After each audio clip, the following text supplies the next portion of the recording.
Good day. Today we are going to explain what is a Huffman coding.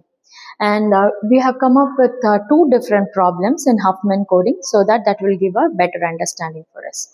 So first of all, the need for Huffman coding, of course, we all know it is a coding methodology where the lossless communication is going to happen. So here, if you see, for any instance, for a Huffman coding, the list of symbols and their probabilities will be given. Of course, we know there are many events that are happening. For an example, take a die. You wanted to throw the die and you wanted to understand for each and every experiment, there are probabilities that are going to happen for each and every event. Okay. For an example, if the event is A, the probability is 0.35. Now for the probability given for the event B, it is 0.20. This is whole of experiment where different events are happening. So the probability of occurrence of A is 0.35, probability of occurrence of B is 0.20, for C it is 0.18, D it is 0.12, E it is 0.10, F it is 0.05. So what are we supposed to do? We are supposed to come up with the Huffman coding, and of course two different entities have to be found.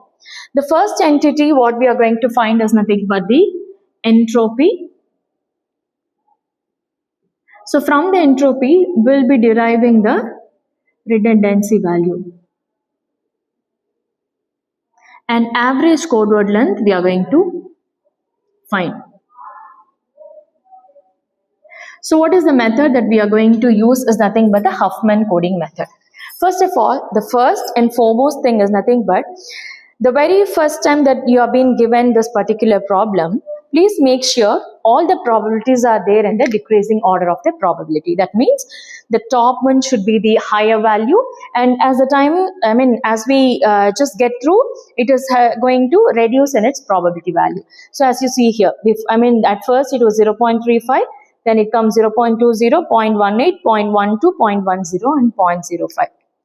The question has been already given with a decreasing value of probability, so we don't have to correct it. In case if you are being given with a list of probabilities which are not being sorted with the decreasing probability, then you will have to do it by yourself. Okay, so first what are we going to do? We are going to catch up these two least probability values. So as you could see, the two least probability values that we can see out of this set of probability is nothing but 0.10 and 0.05. So let us group up these two. And always please remember to give a labeling of 0 at the top and 1 at the bottom. Okay, so what do? Then we will have to add up these two. So adding these two will give you 0.15. Now, for the entire process of Huffman coding, one important thing that we need to maintain is you will have to maintain the decreasing order all through the process, right from the first to the last. So the major difficulty or major mistake that students used to do during solving this problem is, in a hurry of writing the examination, they will miss out putting them in the decreasing order. So that has to be avoided. So make sure you have completely made them in the decreasing order, then you start the process. So let us add these two. After giving the labeling of the top one should be 0 and the bottom one should be 1. Now when you add these two, what will you get? It is 0.15.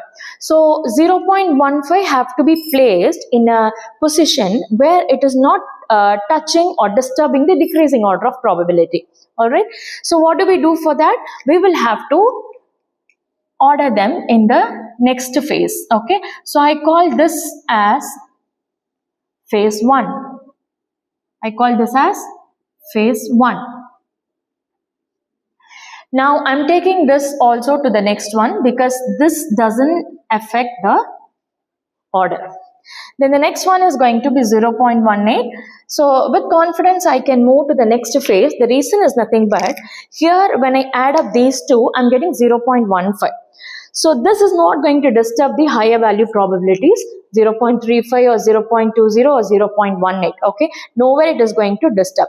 In that case, what I can do, I can just carry on whatever the higher probabilities are there to the next phase without any delay. So then I cannot take up the 0.12 to the next phase.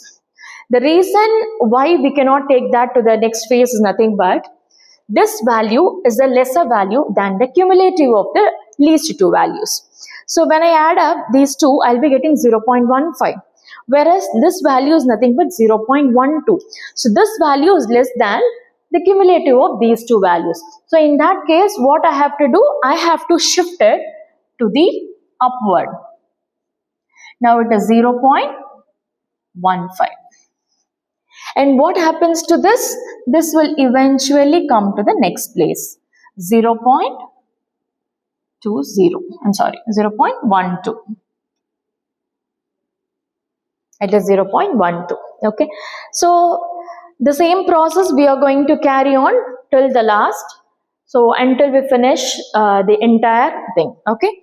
So the next process nothing but we will have to group up these two least probability values. Okay. So how do we group up the least two probability values?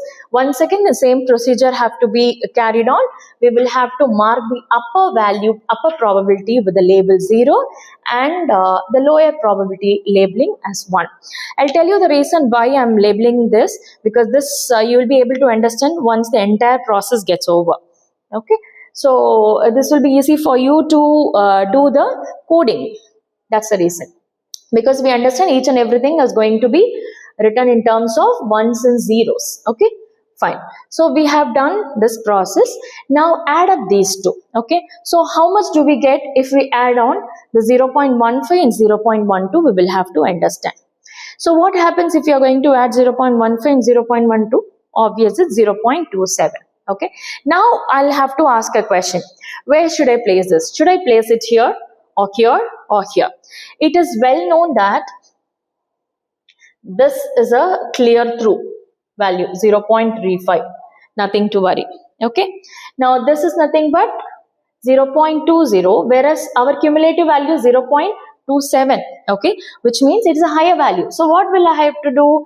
I have to lift this and keep it in the second position, 0.27.